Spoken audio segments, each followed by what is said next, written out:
Appreciative inquiry is probably my favorite tool. I love to read about it, write about it, and use it with my clients. I've figured ways to integrate it into just about every area of my work. Appreciative inquiry is as valuable, maybe more valuable on the individual level as it is on the organizational level. It's a powerful career development tool.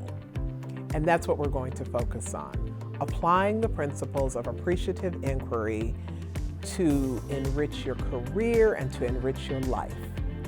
I want to lay the foundation. It's a school of thought that emerged in the 1980s as a result of David Cooperrider's doctoral research at the Cleveland Clinic. It's rooted in two theories: social constructionism, and this theory teaches us that language is our most powerful tool of creation. Language is more than a descriptive tool. It is, in fact, the way that we create meaning in all situations. What we say comes to be. How we define situations further cements and recreates them. The second theory, heliotropism, is borrowed from the natural sciences. In short, all living systems, all living organisms, all living things gravitate towards whatever gives them life. The same is true of human beings. We are pulled towards life-giving, affirming forces. Okay, we got the theoretical foundation laid. Let's start applying appreciative inquiry in our lives. I believe that people who have positive self-images characterized by success and competence, they just do better. They perform better, they accomplish more, they're able to see their dreams become reality. These are the people who have the power to create what they imagine. They demonstrate agency and self-efficacy. But it doesn't happen by wishing or by wanting. Instead, it requires conscious work to empower the self. That means believing in oneself and in one's abilities. This is a sense of agency. It requires the ability to imagine, to see options and opportunities where other people see problems. The last thing that's required to use appreciative inquiry to enrich our lives is directing our energy towards generative, life-affirming forces. Priyanka, my yoga teacher, says this: where attention goes, energy flows. What I'm about to say is a paraphrase of Jane Magruder Watkins and Bernard Moore in their classic book, Appreciative Inquiry: Change at the Speed of Imagination. What they say is appreciative inquiry looks for what's going right and moves towards it with the understanding that that forward momentum towards the ideal creates the greatest value by embracing and enhancing what works. What I like is that it teaches us to identify and leverage our personal moments of excellence, the times when we really rocked, when we excelled, when we were at the top of our game. I want you to take time after this segment and jot down 3 of those moments of excellence in your life, recent moments. Write down all the details, what you did, how you did it, how you felt, what you gained. Reliving those moments will take you right back to them, and all of the positive energy will resurface. Once you've done this, you can figure out the elements of the successes and then resurrect them to create more successes.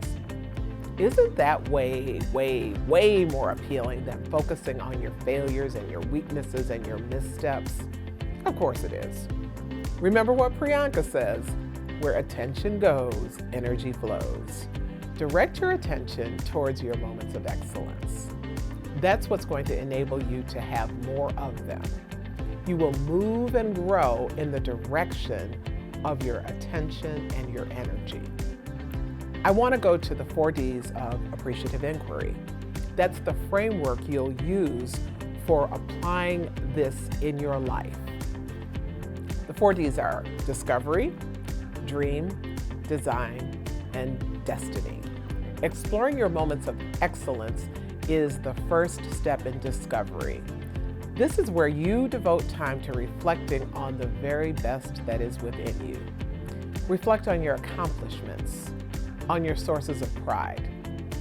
This may sound counterintuitive because so much energy is directed towards correcting what's wrong, addressing our weaknesses, defining our deficits. But this form of discovery is all about finding the best in you, all of that goodness that you keep bottled up. Devote some time to finding the best in you. Begin journaling about your sources of pride and accomplishment. Review these reflections regularly so that you can infuse them and embed them into your mind and your spirit. This self-discovery should become a habit. It's important. By focusing on our moments of excellence, we can constantly surface the best, our best. Discovery is the foundation. The next D, dream, means that you should allow yourself to imagine what could be. We have this wonderful ability to dream as children, but it gets sucked out of us. We're forced too early to decide what we're going to do with our lives. We feed into other people's expectations. There are so many ways that we are denied the ability to dream and to believe big. This appreciative inquiry process, this dream phase, allows us to unleash our imagination, to explore possibilities for our lives. What are your secret wishes for yourself, for your family, for your community, for our world? Allow yourself to dream, and don't stop there. Be willing to dream new dreams. What are the things you wish you could do? The places you wish you could go? When I'm working one-on-one with my clients, I ask them to be imaginative and expansive in their dreaming. I ask them to open up the world of possibilities beyond their current life. Where you are is not where you have to be. Some people use vision boards. That's not my style. I like to write things down, but more than likely, I hold dreams in my head and in my heart because I can execute from there. You decide what's the best way to capture your dreams. Remember, you can dream a new dream. Remember that dreams are not cast in stone. They can and they should evolve, just as we can and should evolve. Once we've discovered and dreamed, we move to design. This is where we begin to have dialogue about what could be, about our intentions for what will be. This is when we share our discoveries and our dreams with the people who are affirming and who will support us in our quests. I have learned to be very selective about who I share my dreams with. People impose their limitations on you. It isn't intentional, and it's seldom done with malice. It's just what people who can't dream themselves do. They don't understand dreams of others. Think carefully about the people who will cheer you and who will encourage you. Those are the people that you build dialogue with. Expand your scope and your vision by sharing your dream with people who have accomplished or are accomplishing what you desire. Their energy and their experience can propel you forward. The goal of this design phase is to use language to begin creating what we desire most. Remember, social constructionism. Language is our most powerful tool of creation. Use this dialogue to begin building your dream, to put feet under your faith. The last D is design. This is when we make it happen. We marshal our resources, our supports, whatever we need to make our dream real. We build a network. We develop an action plan, and then we go for it. We jump in the water, we make waves, we create our desired future. The 4D process is not linear, it's very iterative.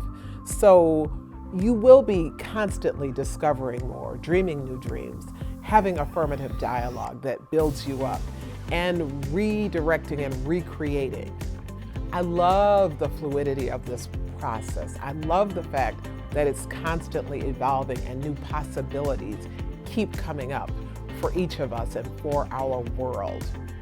I really hope that you will see appreciative inquiry as a powerful tool for your career and for your life. It enables you to change the way you change. It allows you to tap the limitless potential that is buried in you. Dream a new dream. Use the 4 Ds to make it happen.